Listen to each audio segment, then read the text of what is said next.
what you want to do with your life, right? Don't go be doing something you don't enjoy. Don't do something don't get locked into, a car that you can't afford and doing something crazy because you need the money. Don't do that. Do what you want to do. Do what the fuck is it that you really want to do?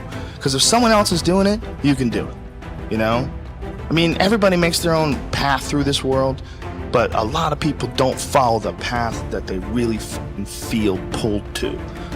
Just for whatever reason, they got negative programming. When they were kids, someone told them they couldn't do it, or told them to take the shortcut, or take the sure route. That's a sad thing, man, when you talk to dudes, especially like talented dudes, and they don't follow up with what they want to do. Even if other people can't see through their filter of criticism, you're still driven by love. Every one of you is a piece of all that is. Every one of you. And if that critical mind comes up and says not good enough in any sense, there's a point where you have to stand back and say, that's not me. I am more than the program. And when you let go of that problem of self-criticism, you learn and experience for the first time in your life self-love. And why is this important? Because as I learned through years, I could not love the people around me until I could learn to love myself. The glory of life on this planet cannot be built by anything else in the universe than what you can do here. You are creators. Own your creativity. Own your spirit. It's not words. It's not devotion. It's a true knowledge. You are spiritual. And that is the opening of life. There are a lot of people who are biting their fingers in fear that they might lose their jobs. But there are few people who have decided within themselves, I'm going to make it. Some people aren't waiting to be cut. Some people are moving on their own because they feel within themselves, I've got what it takes to make it. They're not afraid about tomorrow because of how they see themselves, because of what they feel that they deserve, because of what they feel that they can create for themselves. Because these people have decided, as they look at the future, as they look at themselves, there's a way. Where there's a will, there's a way for me to begin to create a way out of no way. And when you have that kind of consciousness, when you have that kind of spirit, nothing can stop you. Nothing. Have you ever given much thought to the idea that the spoils in life go to the risk takers? If you'll give it some thought, I think you'll come up with the same solution I arrived at. A survey indicated that 98% of the men in the country are looking for security in their work. That is, they're mainly interested in losing themselves deep in the warm, nourishing viscera of some large corporation, which is fine. I'm not knocking it. I'm just commenting on it. But these are not, as a rule, the risk takers. They're more the play it safers. And while they can have good and successful careers all their working lives, the chances are against their hitting the big jackpot. Now, the reason I say this is because this sort of life, as a rule, does not encourage a man to do much more than he has to do. And he'll usually spend his free time, which comes to something like 72 hours a week when he's neither working nor sleeping, in pursuits not calculated to help him get ahead in the world. Now, the man who risks his spare time writing a book, painting pictures, fiddling with inventions, continuing his education, is generally the one in this kind of milieu who will advance above his fellows. But the man who risks all of his time on a goal he wants to reach, on a dream in his heart, who stakes his livelihood and the livelihood of his family upon his own brains and the proper use of his time, and tackles the world single-handed, here's the risk-taker to whom the spoils will generally accrue. Now, I'm not talking about the impractical dreamer and stargazer. I'm talking about the man of action who gets out and raises the dust in the world. He might take some king-size pratfalls and be snickered at by friends and relatives of a more conservative bent, but he'll usually make the grade if he stays with it, and earn their admiration, if not envy, before he's through. You know, one of the biggest factors in his favor is the size of the group he belongs to. According to the most reliable figures I can find, this risk-taker belongs to only about 2% of the population. And since he's generally working on an idea that will in some way serve the big 98%, the odds swing rather favorably to his side. Additionally, a man on his own must think. He must devote more of his days to thinking. Conversely, the man with a good steady job who's familiar with his work and surroundings can go along pretty well from day to day without doing any creative thinking at all. And as I said, we have a tendency to do no more than we have to. Anybody who spends a good deal of his time thinking is going to come up with a good idea once in a while. The law of averages is definitely on his side. And if you think about it a minute, you realize that he only needs a few, maybe only one really good idea to make it big. Now, the more you think about it and analyze it, the more it makes you think that what appears to be the risk taker really isn't nearly as big a risk taker as you might imagine. The cards are stacked pretty well for him from several important standpoints. But as I said in the beginning, the spoils definitely go to the risk taker. Life is full of hidden contradictions. One is that the man who thinks he's playing it safe really isn't, and the man who seems to be taking the greatest risks, considering the law of averages, is playing it safest. If you just make a decision, it can be sometimes the day that starts you on a brand new journey. Now, some decisions are incidental and some are small and some, are part of a working day. But sometimes decision making can be one of the most important days of your life. Maybe a decision you've postponed, and now you understand the penalty of postponing that decision. You've got to do something, and finally you come to the conclusion, today is the day. I now decide.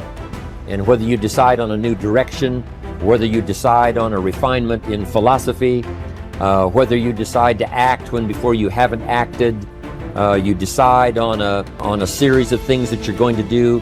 Deciding can be such an incredibly important, very exciting, inspirational day. Also, deciding sometimes starts the process of lifting our self-esteem. Sometimes when you look back on it, the day that you decided was just about as exciting as the day when you finally accomplished the project. That when you finally made the decision, you finally got the monkey off your back, as we say in English. You finally, got through whatever barriers kept you from making that decision, and finally you made a decision. And now it seems like the sky is blue and the air is clear and your mind is ready. The adrenaline starts to flow, things start to happen to you from that moment of decision. So that can be an incredible source of inspiration. Now, if you don't follow through, it's not going to last all that long. If you decide and then, postpone and you decide but you still don't get to it for a week or a month or a year, soon all that energy and that source of inspiration is all dissipated. So deciding is inspiring, but not for that long. But once you decide, it can be a very powerful day. But now, of course, you must follow through. But if there's some things you've been postponing, some decisions you have just, haven't gotten to, I would ask you to just, take out your journal and just go through, what have I been postponing that's not going to be better for my health? It's not going to be better for my future. It's not going to enhance my finances. Maybe a problem needs to be solved. I got to decide when I'm going to do it and how I'm going to proceed. I need to get to it. I promise you, if you'll go through some of that list and start making those decisions, your inspiration will start to flow, and those could be very critically important, exciting days. Indecision is the thief of opportunity. Indecision means the door is still closed. Indecision means the opportunity waits. Indecision means what could be is postponed or may never be. And those are all the penalties of indecision. And sometimes we can't make a snap judgment. We can't decide immediately on something so important. But after a while, we must understand sometimes the heavy penalty of putting off our decision making. So, one source of inspiration, deciding. Nothing is so embarrassing as watching someone do something that you said could not be done. People who embrace possibility thinking are capable of accomplishing tasks that seem impossible because they believe in solutions. When you believe you can do something difficult and you succeed, many doors open for you.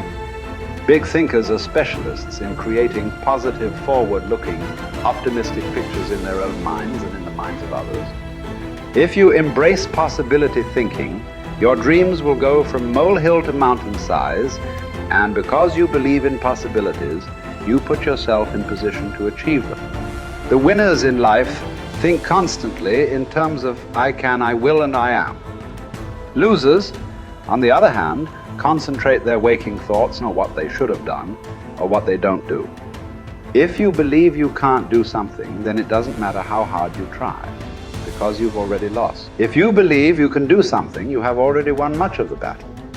The first step in becoming a possibility thinker is to stop yourself from searching for and dwelling on what's wrong with any given situation.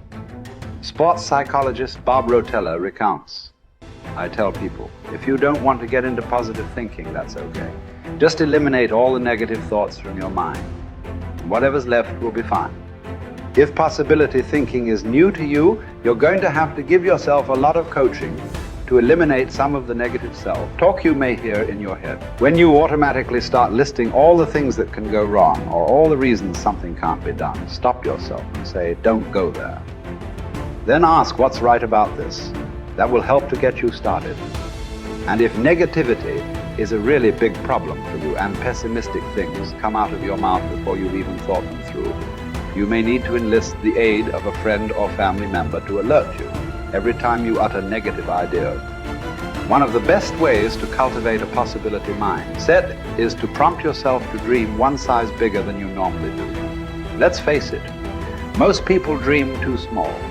They don't think big enough. Henry Curtis advises, make your plans as fantastic as you like, because 25 years from now they will seem mediocre. Make your plans 10 times as great as you first planned, and 25 years from now you will wonder why you did not make them 50 times as great. If you push yourself to dream more expansively, to imagine your organization one size bigger, to make your goals at least a step beyond what makes you comfortable, you will be forced to grow, and it will set you up to believe in greater possibilities. Most people want their lives to keep improving, yet they value peace and stability at the same time. People often forget that you can't improve and still stay the same. Growth means change. Change requires challenging the status quo. If you want greater possibilities, you can't settle for what you have now. When you become a possibility thinker, you will face many people who will want you to give up your dreams and embrace the status quo. Achievers refuse to accept the status quo. As you begin to explore greater possibilities for yourself, your organization, or your family, and others challenge you for it, other possibility thinkers across the country and around the world are thinking about curing cancer, developing new energy sources, feeding hungry people, and improving quality of life. They are challenging the status quo against the odds. And you should too,